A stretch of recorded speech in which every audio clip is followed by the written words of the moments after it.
Hello friends, welcome to C S centre. We are going to discuss the big news.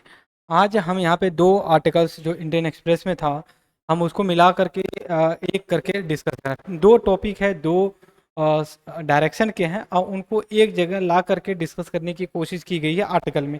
वो Indian express का मतलब काफ़ी important article था और हमारे एग्जाम्स में कई बार क्वेश्चन पूछे भी गए हैं, तो इस वजह से ये काफ़ी इंपॉर्टेंट हो जाता है। आप यहाँ पे देख सकते हो, प्राइम मिनिस्टर ऑफ इंडिया, यहाँ पे G20 भारत 2023 इंडिया वसुधैव कुटुंबकम, one earth one family one future.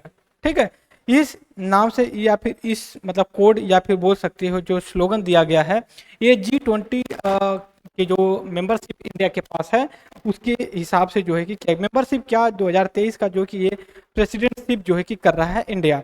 ठीक है, 2022 का इंडोनेशिया ने किया था, 2023 का जो है कि आप बता सकते हो कि ब्राजील करेगा। ठीक है, ये पहले डिसाइड हो जाता है कि 2022 में कौन किया, 2023 में कौन करेगा, 2024 में कौन कर रहा करेगा। ये चीज़ें हैं यहाँ पे। इस चीज़ को मैं इसलिए डिस्कस कर रहा हूँ कि क्योंकि पिछले 1-1.5 साल से काफ़ी न्यूज में है और इनमें इंडिया G20 का प्रेसिडेंटशिप कर रहा है, इस वजह से भी इम्पोर्टेंट बन जाता है। हमने कई बार डिस्कस भी किया है, लेकिन यहाँ हम दूसरे डायरेक्शन से डिस्कस करेंगे। क्यों?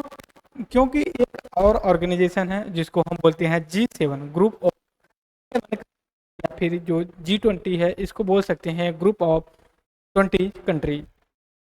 यहाँ पे जो हम डिस्कस करेंगे, दोनों ऑर्गेनाइजेशन को एक जगह ला करके कंपैरिजन करेंगे कैसे यूटिलाइज किया जा सकता है। क्यों?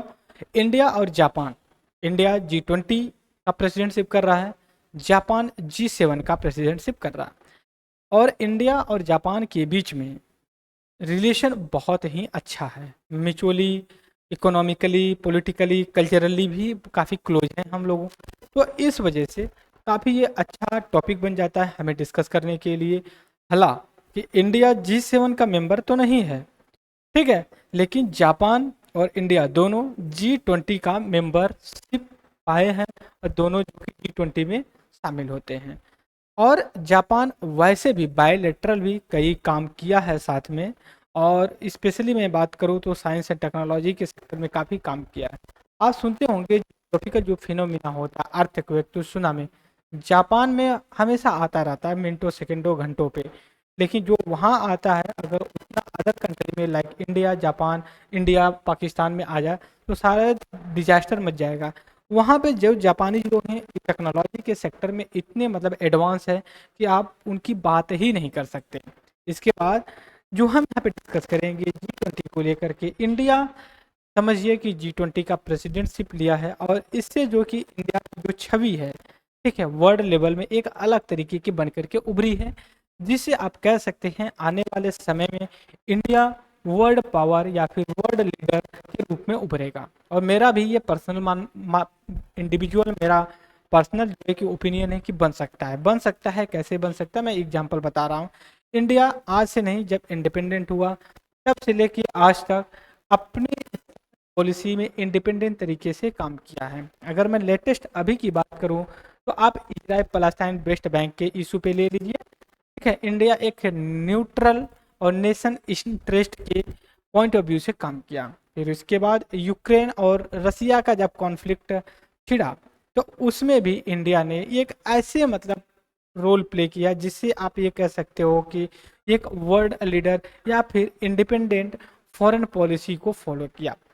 दूसरी चीज, इंडिया का ये भी पुरजोर कोशिश है कि जो बड़े मल्टीनेशनल ऑर्गेनाइजेशन है उसमें भी ये अपना मेंबरशिप रिप्रेजेंट करे। इसके साथ एक सेकंड थोड़ा सा देख लेते हैं, राइट। इसके साथ ही साथ ये भी देखा जाता है, इंडिया चाइना के साथ कॉन्फ्लिक्ट होता है लेकिन बहुत से जगह पे इंडिया चाइना के साथ खड़ा रहता है और कहीं कहीं तो एक दूसरे के अपोजिट खड़े होते हैं, जैसे यूनाइटेड सिक्योरिटी काउंसिल को लेकर के। जबकि इंडिया और चाइना दोनों ब्रिक्स और एससीओ संघाई कोऑपरेशन ऑर्गेनाइजेशन जो संघाई 5 बोला जाता है उसके भी मेंबर हैं। इसके साथ जब कॉन्फ्लिक्ट की बात आती है तो यूनाइटेड सिक्योरिटी काउंसिल में जब परमानेंट मेंबरशिप की बात आती है तो कहीं ना कहीं चाइना अड़ंगा लड़ाता है। इसके साथ चाइना और पाकिस्तान की दोस्ती काफ़ी क्लोज है, लेकिन इंडिया और पाकिस्तान की दोस्ती क्लोज नहीं है। मेरा ये मानना है या फिर यहाँ पे ये समझाने की मैं कोशिश कर रहा हूँ, इंडिया पूरे वर्ल्ड लेवल पे ज़्यादा से ज़्यादा कोऑपरेट करने की कोशिश करता है और करते रहना भी चाहिए। यहाँ पे ये G20 के बारे में हमने कहा। G7 के बारे में अगर मैं बात करूँ, यहाँ पे देख सकते हो हम अभी डिस्कस करेंगे कौन मेंबर हैं G7 में, कौन, क्योंकि G20 में भी मेंबर के रूप में पूछा हुआ था कि कौन G20 के मेंबर हैं। तो मैं अभी डिस्कस करूँगा। यहाँ पे ये मैप देखेंगे तो यहाँ अप्रोक्सीमेटली 20 कंट्री जो आ जाएंगे। यहाँ पे देख सकते हो ये 7 हैं, एक 8 हो गया, फिर उसके बाद 3 6 9 12, ठीक है, मतलब 12 और 8 18 हो गया। फिर उसके बाद 2 और कंट्री को आप इंक्लूड कर सकते हो, हम G20 के मेंबर्स के नाम रिमाइंड कर सकते हैं। लेकिन पूछा हुआ था यूपीएससी ने question, which one of the following country is a part of member as a member in G20 country में। तो हमें ये पता होना चाहिए, लेकिन हम लॉजिक बताएंगे आपको आपके साथ कि मतलब कैसे इसको, अगर आपको G20 कंट्री का नाम याद रखना बड़ा ही मुश्किल होता है, तो हम आपको एक ट्रिक बताएंगे कैसे आप उसको एलिमिनेट कर सकते हो जब हम कॉन्सेप्ट पढ़ेंगे। तो G7 जो है पहले G8 के नाम से जाना जाता था 2014 से पहले, इधर क्लियर।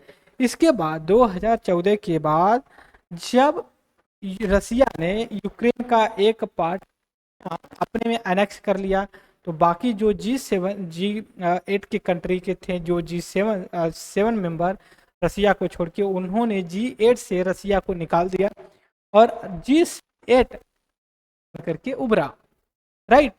तो ये हमने बैकग्राउंड डिस्कस किया। दूसरी ये चीज़, अब हम चलते हैं नेक्स्ट पेज पे जहाँ पे अपना नोट्स मार्क कर रखा है, वहाँ पे हम ये डिस्कस करेंगे कब इस्टेब्लिशमेंट किया गया, क्या इसकी यूटिलाइजेशन है। जब हमारे पास डाटा होते हैं तो हम चीज़ों को और तरीके से यूटिलाइज करते हैं और हम डाटा को एक कंटेंट में डेवलप कर लेते हैं। फॉर एग्जांपल, अगर मैं कहूँ कि इंडिया सेकेंड पॉपुलेटेड कंट्री है इन द वर्ल्ड, बट आने वाले समय में या फिर 2023 के लास्ट में इंडिया वर्ल्ड की फर्स्ट पॉपुलेटेड कंट्री बन करके आएगी।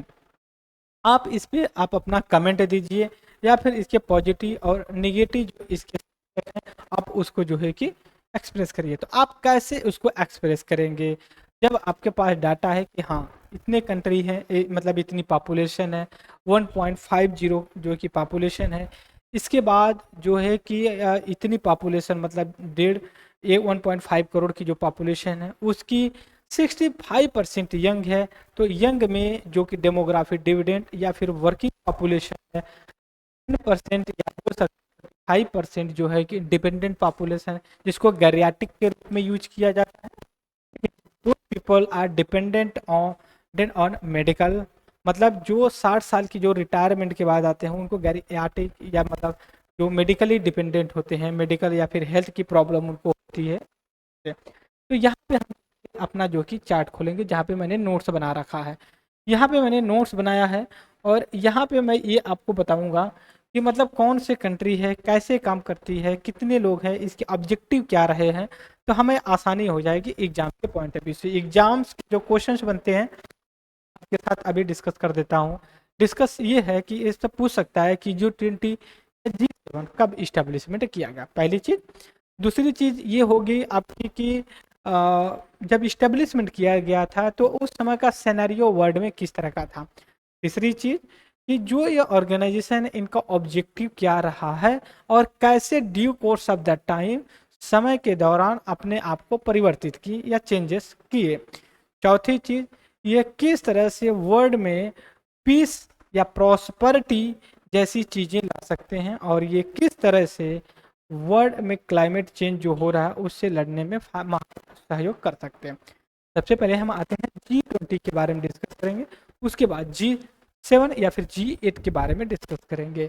सबसे पहले यहाँ पे आप देखेंगे G20, ठीक है। G20 का जब इस्टेब्लिशमेंट हुआ उसका ईयर है 1999। ये तब हुआ जब वर्ल्ड में इकोनॉमिक क्राइसिस चल रही थी, तो लोग कर सोचे कि नहीं जो इस तरह का ऑर्गेनाइजेशन होना चाहिए जो बड़े टॉप 20 के जो कंट्री हैं उनका जो है कि एक ग्रुप हो और वो जो कि पूरे वर्ल्ड की सिनेरियो को मेंटेन करे। जो ये G20 आते हैं, समझिए कि वर्ल्ड के जितने नेचुरल रिसोर्स हैं या फिर पॉपुलेशन है या फिर world gross domestic world gross world product या प्रोडक्शन जो होता है हम उसको कंजम्पशन लीजिए, पर कैपिटा इनकम लीजिए, ये लगभग आपका कैलकुलेशन में किया जाए तो 70-75% के अप्रॉक्स कैलकुलेट होता है। हम यहाँ पे अभी डाटा भी डिस्कस करेंगे। 80% world gross product, 75% of international trade को रिप्रेजेंट करते हैं। टू थर्ड का मतलब 66.66% ये जो है कि ग्लोबल पॉपुलेशन को रिप्रेजेंट करते हैं और 60% वर्ल्ड लैंड एरिया को रिप्रेजेंट करते हैं। तो आप समझ सकते हो कि G20 का वैल्यू क्या है और इसका इम्पोर्टेंट हमारे वर्ल्ड में किस तरह से देखी जाती है। इसके साथ मैं एक चीज़ और ऐड करना चाहूँगा। G20 2023 का जो हेड कर रहा है वो जो है कि इंडिया कर रहा है। और जो मतलब मैं अभी बता दूं आप लोगों से, जो हेड होता है ना, जो मतलब हेड होता है वही उसी कंट्री का हेड ऑफ द कंट्री का ही पर्सन जो है वो जो कि इसका चेयर पर्सन होता है।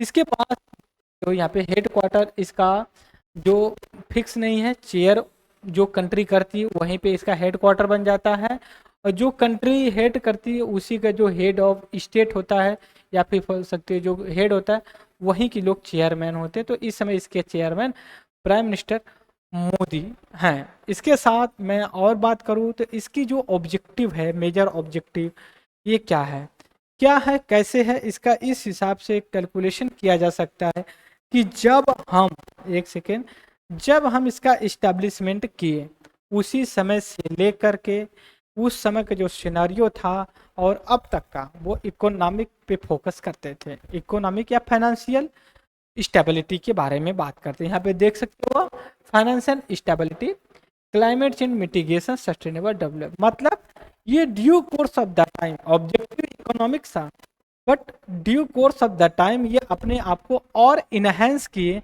या फिर अपने वर्क या काम को और ब्रॉडर तरीके से फैलाएं। जब हम इकोनॉमिक की बात करते हैं तो बस इकोनॉमिक्स नहीं होती है, उसके साथ क्लाइमेट चेंज भी होता है या फिर क्लाइमेट भी होता है। उसके साथ ही साथ हम सस्टेनेबल डेवलपमेंट की भी बात करते हैं। सस्टेनेबल डेवलपमेंट के साथ साथ इंक्लूसिव समावेशी विकास, सतत विकास जो हिंदी में वर्ड यूज किया जाता है उनको भी हम यूज करते हैं। तो ये सारी चीज़ें हमने डिस्कस किया G20 को लेकर के। अगर आपसे क्वेश्चंस यहाँ तक पूछा जाए, जितने अभी हम तक लेक्चर डिस्कस किए हैं, अगर ये पूछा जाए कि इंडिया G20 का प्रेसिडेंटशिप था, उसके साथ ये बहुत बड़ी एक अपॉर्चुनिटी थी, उसके साथ साथ एक चैलेंजेस भी था। आप अपना कमेंट्स दीजिए। ऐसे क्वेश्चंस के लिए आपको होलिस्टिक नॉलेज होना चाहिए, केवल G20 का नहीं और भी ऑर्गेनाइजेशन का। इसी के कॉन्टेक्स्ट में हम ले चले हैं G7 G8 जो बोला जाए उसको डिस्कस करेंगे। अब हम आते हैं G7 G8 के बारे में डिस्कस करेंगे। क्यों न्यूज में है, इस समय इसका प्रेसिडेंटशिप जापान के पास है। G7 का यहाँ पे आप देख सकते हो G7, इसका प्रेसिडेंटशिप इस समय जापान के पास है, यहाँ पे देख सकते हो। इसके साथ मैं एक चीज और यहाँ पे मेंशन करूंगा आपके साथ कि इस तरह ये पॉलिटिकल ऑर्गेनाइजेशन है, ठीक है, ये कोई इकोनॉमिक नहीं है, ये पॉलिटिकल ऑर्गेनाइजेशन है।